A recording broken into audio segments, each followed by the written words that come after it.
Second ইয়ারে উঠেও তুমি যদি ফার্স্ট ইয়ারের মতোই পড়াশোনা করো তাহলে কিছুদিন পরে দেখবা তোমার পড়াগুলো এত বেশি পরিমাণে জমে যাবে যেটা তুমি আর কখনোই শেষ করতে পারবা না। ফার্স্ট ইয়ারে মোট সময় পাই 10 থেকে 12 মাস, কিন্তু সেকেন্ড ইয়ারে উঠে সেই সময়টা একদম অর্ধেক হয়ে যায়।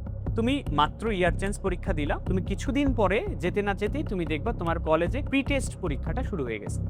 তো সেকেন্ড ইয়ারের প্রথম থেকে কিভাবে পড়তে হবে এটা আমি তোমাকে জাস্ট 4টা পয়েন্টে আলোচনা করে দেব। এইচএসসি 27 ব্যাচ তোমাদের মোটামুটি সবারই ইয়ার চেঞ্জ পরীক্ষাটা শেষ। এখন ফার্স্ট ইয়ারের যে পড়াগুলো তোমার গ্যাপ রয়ে গেছে, এই পড়াগুলো তুমি কিভাবে পূরণ করবা। সেকেন্ড ইয়ারে উঠেও তুমি যদি ফার্স্ট ইয়ারের মতোই পড়াশোনা করো তাহলে কিছুদিন পরে দেখবা তোমার পড়াগুলো এত বেশি পরিমাণে জমে যাবে যেটা তুমি আর কখনোই শেষ করতে পারবা না। একজন শিক্ষার্থী ফার্স্ট ইয়ারে মোট সময় পায় 10 থেকে 12 মাস, কিন্তু সেকেন্ড ইয়ারে উঠে সেই সময়টা একদম অর্ধেক হয়ে যায়। সেকেন্ড ইয়ারের সময় মাত্র 6 থেকে 7 মাস ভালো মতো পড়াশোনার সময় পাওয়া যায়। তো এই 6-7 মাসে তুমি ফার্স্ট ইয়ারের গ্যাপগুলোর সাথে সাথে সেকেন্ড ইয়ারের পড়াটা কিন্তু তোমার দ্বিগুণ হয়ে যাচ্ছে। এই দ্বিগুণ পড়াটা তোমাকে কমপ্লিট করতে হবে। তো সেকেন্ড ইয়ারের শুরু থেকেই তোমার পড়াশোনাটা হওয়া উচিত একদম গোছানোভাবে, যাতে তোমার ফার্স্ট ইয়ারের গ্যাপগুলো পূরণ হওয়ার পাশাপাশি সেকেন্ড ইয়ারের রানিং পড়াটাও চলমান থাকে। তুমি মাত্র ইয়ার চেঞ্জ পরীক্ষা দিলা, তুমি কিছুদিন পরে যেতে না যেতেই তুমি দেখবা তোমার কলেজে প্রি টেস্ট পরীক্ষাটা শুরু হয়ে গেছে, এবং প্রি টেস্ট শেষ হতে না হতেই তোমার টেস্ট পরীক্ষা শুরু হবে, এবং টেস্ট পরীক্ষার পরে তোমার এইচএসসি পরীক্ষা চলে আসবে। তো এর মাঝখানে যে সময়টা পাচ্ছ এই সময়টাতে তোমার পড়াটা ভালোভাবে কমপ্লিট করতে হবে। তো আসো আজকে আমরা কয়েকটা পয়েন্টের মাধ্যমে দেখব সেকেন্ড ইয়ারের পড়াটা কিভাবে কমপ্লিট করা উচিত বা সেকেন্ড ইয়ারে উঠে কিভাবে পড়াশোনাটা করা উচিত। তো সেকেন্ড ইয়ারের প্রথম থেকে কিভাবে পড়তে হবে এটা আমি তোমাকে জাস্ট 4টা পয়েন্টে আলোচনা করে দিব। প্রথম পয়েন্ট হচ্ছে গ্যাপ লিস্ট তৈরি করা। তোমার যে পড়াগুলো গ্যাপ আছে এটার জন্য একটা লিস্ট করবা তুমি।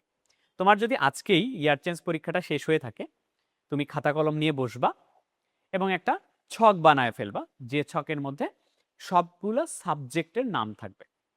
এরকম একটা ছক করবা, দেখো এরকম একটা ছক করে ফেলবা, এবং এই ছকগুলোতে যে চ্যাপ্টারগুলো তোমার ইনকমপ্লিট আছে ওই চ্যাপ্টারগুলো তুমি লিখে ফেলবা সব সাবজেক্টের জন্য।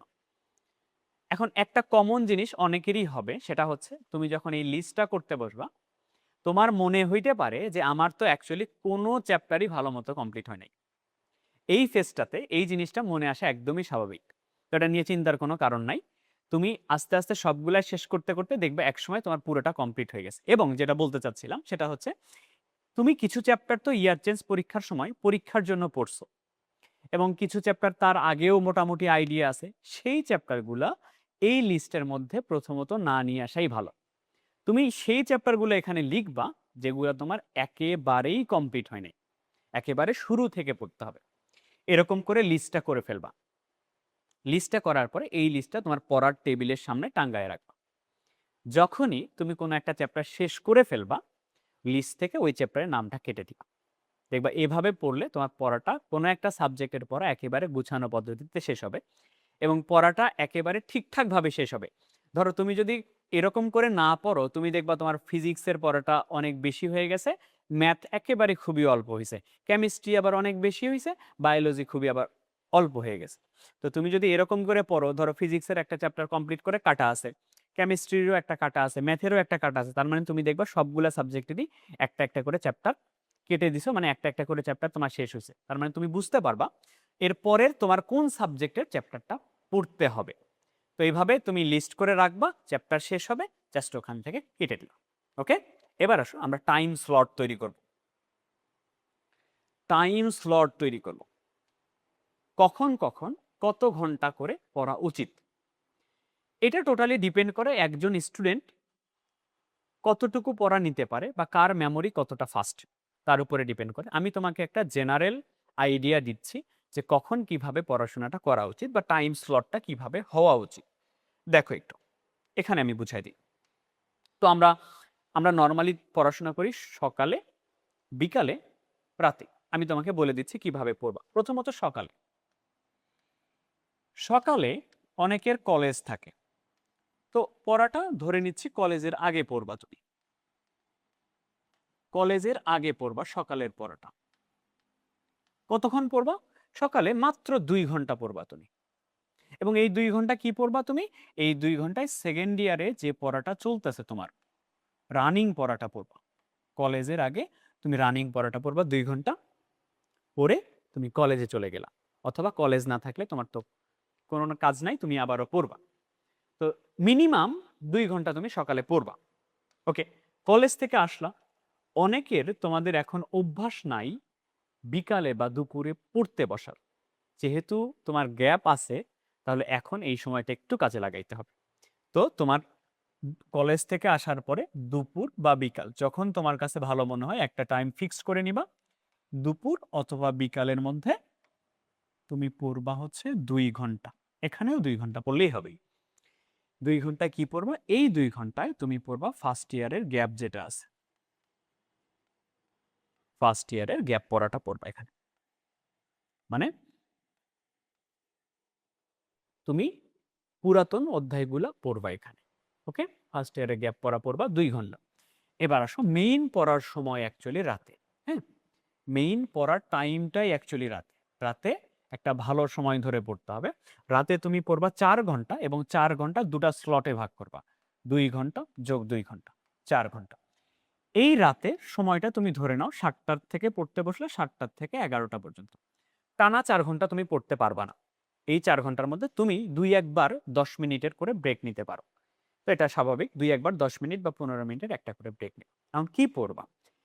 এই যে 2 ঘন্টা, প্রথম 2 ঘন্টা, এই প্রথম 2 ঘন্টায় তুমি পড়বা হচ্ছে ফার্স্ট ইয়ারের গ্যাপ পড়া।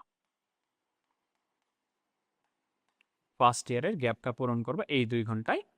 এবং পরের যে 2 ঘন্টা আছে, পরের 2 ঘন্টায় সেকেন্ড ইয়ারের রানিং পড়াটা পড়বা। এখন কেন এরকম ভাইয়া? কেন এরকম? এর কারণ আমি তোমাকে বলে দিচ্ছি। তুমি দেখো, দুপুর বা বিকালে তুমি গ্যাপ পড়ার কোনো একটা চ্যাপ্টার শুরু করছিলা, তাই না? ফার্স্ট ইয়ারের পড়া শুরু করছিলা দুপুর বা বিকালে। কয় ঘন্টা পড়ছো? 2 ঘন্টা পড়ছো। এবং রাতে এসেও কিন্তু শুরুতেই ওই ফার্স্ট ইয়ারের গ্যাপ পড়াটাই পড়তেছো। কয় ঘন্টা পড়তেছো? 2 ঘন্টা।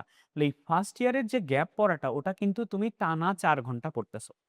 তো তুমি যখন কোনো একটা চ্যাপ্টারের টানা 4 ঘন্টা পড়বা, ওই চ্যাপ্টারের কিন্তু ভালো একটা অংশ তোমার শেষ হয়ে যাবে। বুঝছো কথা? আবারও দেখো, এই যে রাতে পরের যে 2 ঘন্টা, পরের 2 ঘন্টায় সেকেন্ড ইয়ারের পড়া পড়তেছো, এবং সকালে উঠে শুরুতে যে 2 ঘন্টা সেকেন্ড ইয়ারের পড়া পড়তেছো। তার মানে রাতের শেষে এবং সকালের শুরুতে তুমি সেকেন্ড ইয়ারের পড়া পড়তেছো। এই দিকেও কিন্তু টানা 2 ঘন্টা 2 ঘন্টা, টানা 4 ঘন্টা তুমি সেকেন্ড ইয়ারের পড়াটাই পড়লা। তো এইভাবে পড়লে তোমার পড়াটা বুঝাবে খুবই দ্রুত। তো তুমি চাইলে এইভাবে পড়াটা শুরু করতে পারো। এইটা অভ্যাস হয়তো এখনো অনেকের নাই, কিন্তু তোমার যদি গ্যাপ থেকে থাকে এই টাইমটা অবশ্যই কাজে লাগাইতে হবে। ঠিক আছে? আচ্ছা, এবার পড়বা কিভাবে? পড়ার স্ট্র্যাটেজিটা কি হবে? এটা একটু আলোচনা করা যাক। পড়ার স্ট্রাকচারটা আমি তোমাকে বলে দিই। কিভাবে পড়তে হবে? কিছু কিছু রিলেটেড চ্যাপ্টার আছে, এই চ্যাপ্টারগুলো আগে শুরু করবা। রিলেটেড চ্যাপ্টার কেমন? আমি ম্যাথের জন্য বলি।